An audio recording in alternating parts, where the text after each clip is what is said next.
정말 믿음으로 살아간다는 거는, 아이들을 하나님께 내어드린다는 거는 하나님께 모든 것들을 기도하고 결정도 하나님께 맡겨드리는 게 맞다고 생각해요. 현실적으로는 어렵죠. 예를 들어 대학교를 갈 때 선택해야죠. 그렇지만 아이들이 열심히 할 수 있도록 기회를 제공해주고, 저는 이게 제일 좋다고 생각하는 게, 그래 교회에서 하는 거니까 그럼 엄마가 봐줄게, 이런 게 저는 사실 되게 좋다고 생각해요. 그러면 그렇게 자라났던 우리 졸업생들, 청년들을 비롯해서 아이들이 되게 많잖아요. 그런 애들은 대부분 그래도 신앙이 엇나가지 않아요. 뭔 일이 생겼을 때 제가 막 뭐라고 하면 말을 들어요. 고린고네? 오. 신재원? 오, 아까 엄마랑 같이 왔고. 어떻게 우리 교회 다시 오게? 우리 교회 어떻게, 초등학교 5학년 때 우리 교회 왔었어? 아, 그러다가. 그러니까 왜 안 다녔어? 그래, 아무튼 뭐, 좋은 사람이 있어야지. 무슨, 교회에 좋은 사람도 있고, 교회 이상한 사람도 있어야 사실은. 어디나 마찬가지지. 근데 그래도 좀 확률상 괜찮은 사람들이 있을 가능성이 좀 높지. 그리고 우리가 예배가 원래는 10시 예배가 있고 12시 예배가 있어요. 그래서 아까 봐서 알지만 12시 예배는 인원이 좀 적어. 10시 예배 같은 경우는 이제 애들이 좀 많아. 이거보다 한 10배 정도 많아.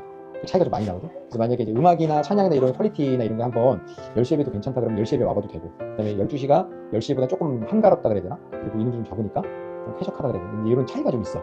그러니까 뭐 늦잠 자서 12시에 오는 애들도 있고, 분위기가 10시가 좋아서 10시에 오는 애들도 있으니까, 그거는 이제 엄마랑 얘기해보고 아무 때나 와도 돼.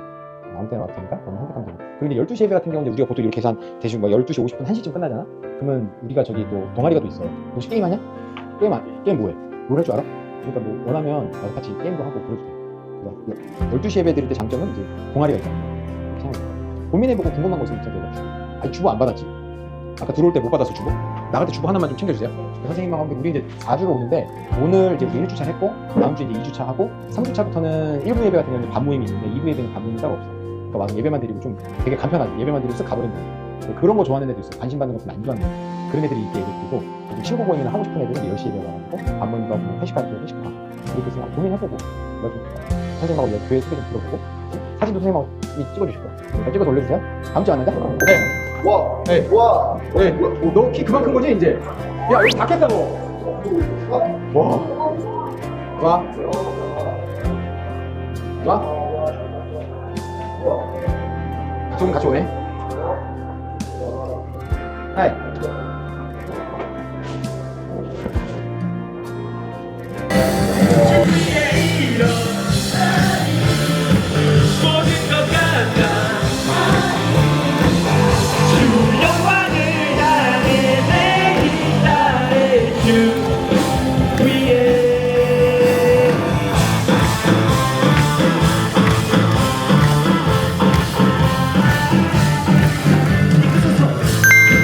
보통은 결국 청소년 사역이라는 거는 우리 아이들이 어떻게 성장하느냐를 보는 거에 따라 또 다른 것 같아요. 특히 이제 중학생들이 좀 그랬던 것 같아요.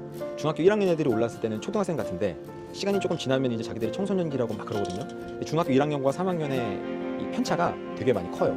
그럼 아이들이 중학교 1학년, 2학년 겨울 수련회 때 제가 만났던 그 하나님 우리 학생들이 만나면, 지금까지는 엄마 아빠가 가라고 해서 교회를 왔는데 이제는 자기 의지로 교회를 와요. 그러니까 저랑 비슷한 상황들이 참 많은 것 같아요. 그러다 보면 학생들이 중1, 중2, 중3을 거쳐가면서 영적으로 성장하는 모습을 봤을 때가 제일 그렇고, 그때뿐만 아니라 이제 제자들이, 저희가 뭐 30대 중후반 되는 제자들도 있거든요. 그런 친구들이 결혼한다고 찾아와요. 얼마 전에도 찾아와서 저 30 됐는데 이제 결혼해요 그러면은 세월에 그런 것들을 느끼잖아요. 그럼 얘네들이 이 청소년기를, 사춘기가 있었지만 신앙으로 잘 견뎌내고 또 멋지게 사회생활도 하고 지금도 믿음 생활 잘하고, 그런 가운데 또 찾아와서 이야기를 나누는 모습들을 또 보면, 그럴 때 이제 제일 큰 보람을 느끼고, 특히나 어렸을 때부터 교회를 다녔던 친구들도 있지만 그렇지 않은 친구들도 많잖아요. 친구 따라서 그냥 놀러 교회 오고, 예쁜 여자 있다 그래서 교회 놀러 왔는데, 그랬던 친구들이 수련회 때 은혜를 받고 본인이 커서 목회자가 되겠다, 지금 그렇게 해서 여기 공부하는 친구도 있거든요. 이러면서 공부하고 있는 그런 친구들을 보면, 부모님도 교회 안 다니고 자기가 초대 신앙인데 그렇게 열심히 하는 친구들을 보면, 야 진짜 하나님이 살아 역사하시는구나. 그 사람을 누가 바꿀 수 있겠어요.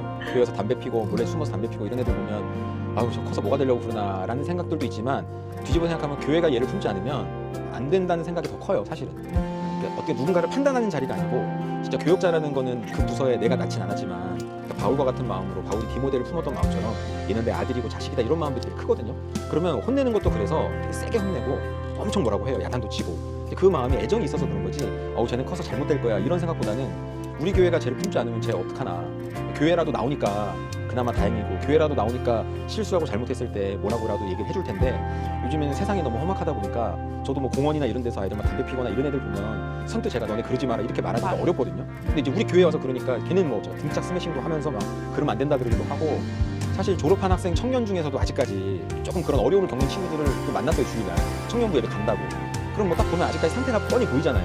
그 친구 불러다가 뭐 그러면 안 된다, 조금씩 줄여라, 당장 끊으라고 말은 못하고 줄여라, 그래도 교회 나오니까 다행이다, 잘하고 있다, 그러니까 격려도 해주고 혼도 내주면서 언젠가 그래도 얘네들도 분명 사람마다 하나님을 만나는 시기가 좀 다르다고 생각하거든요. 그 친구는 제가 중학교 때도 기도회 때마다 걔를 붙들고 기도했는데 애가 변하지 않으니까 사실 마음이 좀 상처도 있었어요. 이렇게까지 내가 이 아이를 위해 헌신하는데 왜 이 아이가 바뀌지 않을까, 그런 마음도 있었지만 뒤집어 보면 내 능력으로 하는 건 아니니까, 그리고 내 시기가 아니고 하나님의 시기가 분명 있을 거니까.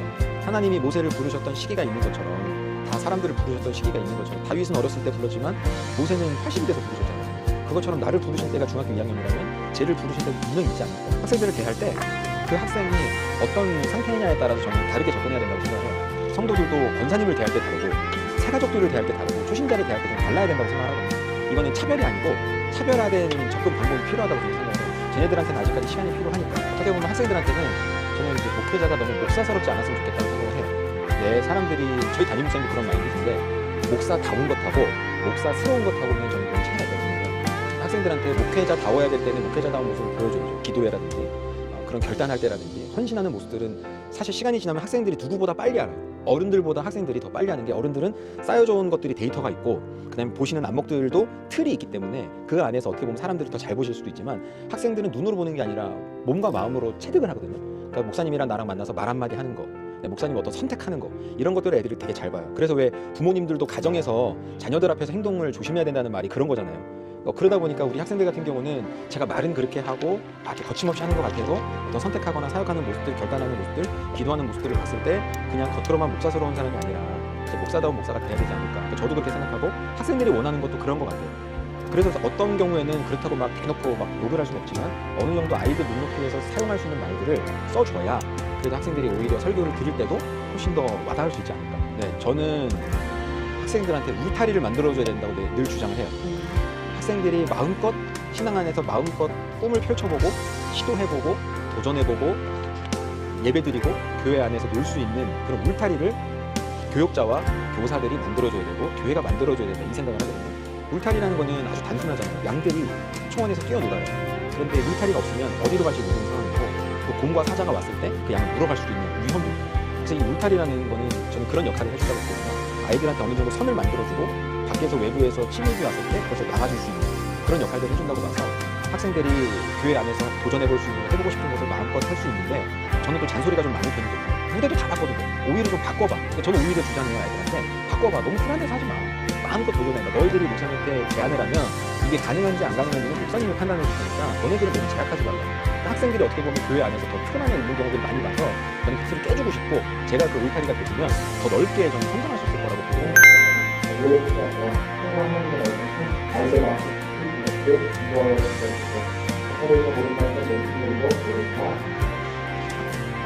하나님 말씀 봅니다. 마태복음 4장 1절 하나밖에 없어요. 함께 읽겠습니다. 시작. 그때 예수께서 성령에게 이르려 마귀에게 시험을 받으러 광야로 나사. 자, 오늘 제목은 마음의 소리. 자, 우리는 이제 교회를 다니면서 그런 생각을 하죠. 그리고 그런 말씀을 많이 들어요. 어떤 말씀 듣냐면 하나님의 뜻을 구해야 되고 하나님의 뜻대로 살아야 된다, 이런 이야기들을 많이 하죠. 과연 우리가 어떻게 하면 하나님의 뜻대로 살 수 있을까? 우리 미라클뉴스 여러분, 자꾸만 사탄은요 본질을 흐려요. 주인을 바꾸려고 합니다. 주인을 아침에 애가 일어나는 걸 너무 힘들어해서요. 그 목사님 물어봐요. 학교는 가요? 학교는 간대. 근데 학교는 가는데 왜 교회는 못 와요? 애가 너무 힘들어한대. 평일은 안 힘들어요? 평일은 힘들어한대. 근데 학교는 가고 교회는 왜 못 와요? 그럼 아유, 목사님 막 그렇게 얘기를 해요. 거기다 대고 이제 목사님 더 이상 얘기는 하진 않지만, 아니 하나님께 예배를 드리는 거 일주일에 그러봐야 한 번인데 이건 어떤 문제일까요? 마음의 문제죠. 학교에 대한 생각과 교회에 대한 생각이 다를 수밖에 없는 거예요. 선택의 문제인 거예요. 나에게 요구하는 거 말고 하나님이 진짜 나에게 마음에 말씀하시는 그 말씀도 있습니다. 육성으로는 우리에게 들려지지 않습니다. 하지만 분명 하나님 여러분들에게 말씀하고 계십니다. 성경 말씀 여러분들 읽어야 되겠다는 생각이 있습니까? 혹시 여러분들 가운데 예배 시간에 핸드폰 하는데 그래도 이제는 핸드폰 하면 안 될 것 같은데 그런 마음이 굶치고 있습니까? 하나님이 주시는 음성입니다. 100%입니다. 조금이라도 찔림이 있다면 하나님이 여러분들께 경고하시고 여러분들께 기회를 주십니다. 그때 하나님의 음성을 들으세요.